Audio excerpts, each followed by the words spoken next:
people have come out in force here about this series. So we have a full board, and we're going to get all the calls discussing this Phillies-Mets type of situation. People are annoyed that I played the call of Pete Alonso's home run, and I'm playing it because this is going to make it more gratifying. Like, the Mets hit an all-time peak last night, and I just can't imagine that emotion can carry over in the cauldron of Citizens Bank Park against Wheeler, who undoubtedly will throw, the first 4 innings scoreless, which is what he usually does. I don't like that you're talking in such definites, man. I think you're going to jinx us. You're going to jinx this team, man. I'm confident he's going to have a good outing, but I don't want to talk in definites like this. You are so scared. It's pathetic. Let's go to Ish in Levittown. Ish, you're on 97.5 The Fanatic. Ish. Hey, Mike, how are you? What's up, Ish? Hey, Mike, I actually agree with that, with you playing that Pete Alonso. I actually, as a baseball fan, I like that. But I don't like the Mets, so I really didn't have any issues with you playing that soundbite. It's actually pretty exciting. But with this game, I feel like with Zach Wheeler on the mound, I feel like the Phillies are I feel like they're going to win. And I feel like the leadoff hitter, Kyle Schwarber, I think he's going to have the game. So I feel like we're going to win. You can't go into these baseball games being afraid. You just have to go in and play at the end of the day. Well, of course you do. And the better team, I'll take my chances with the better team against a team that's spunky and they're unmet-like. I get it, but they're also been through a ringer. And you got to beat this team 3 times. Come on. Yeah, and Bill, you can't be afraid of days off. We all get days off in our lives, and the Phillies just going to have to go out there and play. We can't be afraid of a couple of days or a week off and bats go cold. So we'll be okay. They'll just need to stop worrying. I appreciate it, Ish, trying to be my therapist here. I appreciate it. Look, it's not just me that's concerned about days off. I think every season now, the team that gets the bye, you're concerned. You want to make sure the team's not rusty. It's the reason they did the inter-squad game. Let's hope they pressed all the right buttons. But, Mike, I agree with everything that a lot of people are saying. The Phillies are the better team on paper. But you can't deny the fact that the Mets have been the better team over the last couple of months. I mean, if you just look at the records, the Mets have been the better team over the last couple of months. The Mets do have the momentum. Like you said, they are a spunky team. I'm confident that the Phillies will win this series, but I'm not going to say, like you're going as far as saying that there's no way that they're going to lose this series, that there's no way they could lose game 1. I mean, there's certainly a path to this series being an upset where the Mets would win. If you look at the What's the line on game 1? The line on game 1, the Phillies are a plus 150. Excuse me. The Mets are a plus 158. Phillies are a minus 188, according to FanDuel. Minus 188 in game 1.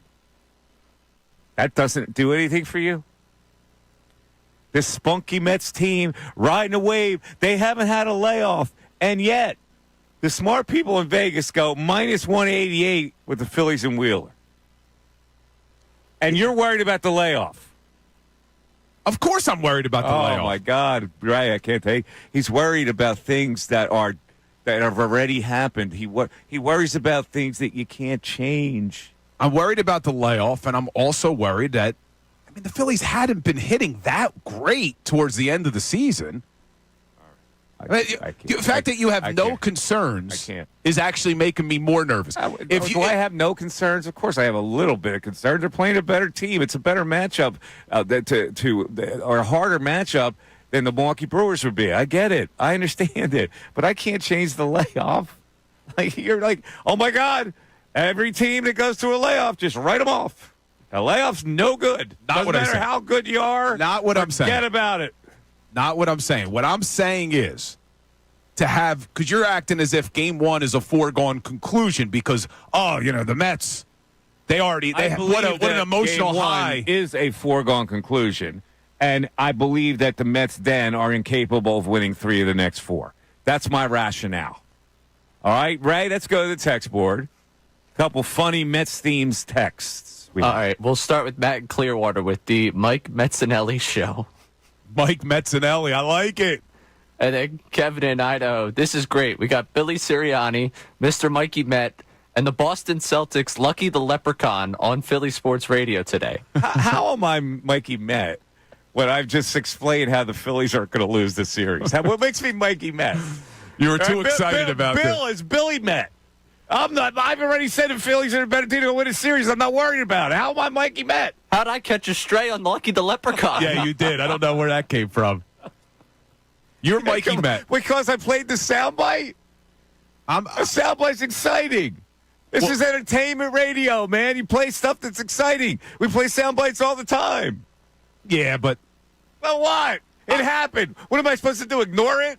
No, look, it would be the equivalent for a lot of people of us playing a overtime touchdown for the Cowboys. It would be the equivalent of me playing that if Pete Alonso beat the Phillies. He beat the Milwaukee Brewers. It's all right. It's going to Carrie in San Francisco. Carrie! You know I'm not really in San Francisco. Why did you say San Francisco? Because you guys will know who it is. Okay. Well, we kind of know who it is already. If you say Carrie from Mount Laurel, we got it. All right. Okay, I'm sorry. That's okay. That's okay. All right, boys. How you doing today? Fantastic. Because we've got Mets Phillies, and I couldn't be more fired up. I was watching that game last night, and I was like 0-0 up until what, the 7th inning there, or 6th? No, it was the 7th. And, bottom of the 7th. It was 0-0. Yeah. And I thought something crazy is going to happen in this game, and I was right. And we've got the Mets. You are not Mikey Mets. You're Mikey Met all of a sudden. Complete opposite of that. Exactly. He's got a Pete Alonso jersey on. You can't see it. We've got Defeatist Bill over there. Defeatist Bill is like a tremendous nickname. I'm not defeatist. I'm just not going to be blindly confident. He always brings up stuff he can't control. You do. And that's called anxiety. What are we going to do to help you, man? Well, I tell you what you can do, because we got a chance to meet and talk to Carrie, and she's a masseuse. Yeah. And she does this thing called cranio. What is it called, Carrie? Craniosacral. Craniosacral. That's what you need, Bill. Maybe I do need You need that. a craniosacral. Bill, come see me. Yes. Yeah. It'll last probably 5 minutes on him. But, And I'm just excited, and I think I can't, go wrong with Wheeler. The bats are going to come alive and stay alive, but our pitching staff, you just cannot beat it. I don't think. I'm not saying they don't have good pitchers, but, they've been on a tour for 2 weeks. And look, the adrenaline will keep you going. But the emotion of all this is just going to hype up the Phillies even more, too. I look at it this way, Carrie. Diaz is fried. They had to use him. They had to overuse him in that series. So they probably can't use him on Saturday. And they still have to find 27 outs with their bullpen because they're going to start a bullpen guy. Yeah, it's crazy. All right, craniosacral. Yes, for look Bill. me up. I'll help you out, Bill. All right, sounds good. Thanks, Nice Carrie. talking to you, Carrie. Yeah, craniosacral. That's what you need. Yeah, So they lay the hands on you, and through the power of, it's just like energy. maybe that's what I need. It's energy that goes through you. If it gets you in certain spots. I don't want to be. I really don't want to be nervous today. I want to be overly confident like the two of you. I can't ignore the numbers. I can't ignore the history. I can't ignore what we saw the last 2 seasons. So, yeah, I'm nervous. I know there's other Phillies fans out there who are a little nervous. I think the Phillies should win. They're a better team, better lineup, better rotation, a far better bullpen. But I do have some concerns. And I maybe by the end of the show, Mike, you'll make me feel better. I don't know. I don't think so. You worry about I can't do anything about the layoff. I wish I could go back in time, Ray, and we'll call the commissioner's office. And we go, this is very punitive for the Philadelphia Phillies to have a layoff to rest their weary. It's punitive. It's terrible. They have no chance of winning because they're going to be laid off for a couple days. Not what I said. The concern is just like the other cities who had the bye are concerned, yeah, you clearly would take the bye. You want the rest. You want to have the ability to advance Now right to he the would divisional clearly series. Take the bye. You would. I just see what I got to go through here. It's Billy Homefield. Listen, we had how many weeks of talking about getting the home field advantage? craniosacral. I'm the one who needs it. You clearly want the bye. That's not what I'm saying. But when you have the Mets, you think it's going to be the negative, that they're coming off this emotional high and now they're going to have a letdown. I'm looking at it as, well, they've been playing baseball. They're clearly hot. They clearly have all this emotion they're going to ride into Game 1. If the Phillies are a little rusty for Game 1 and you somehow drop the Game 1 start of Zach Wheeler, that's going to be a disaster. So that's my concern, is they can't afford to be rusty at all. If you drop the Game 1 with Wheeler, you're absolutely right. It's a disaster. But why would you worry about, like, you've given me 3 negatives to focus on. You focused on 3 negatives. The layoff, the fact they can't hit, and now if they don't win with Wheeler. What the hell's wrong with you?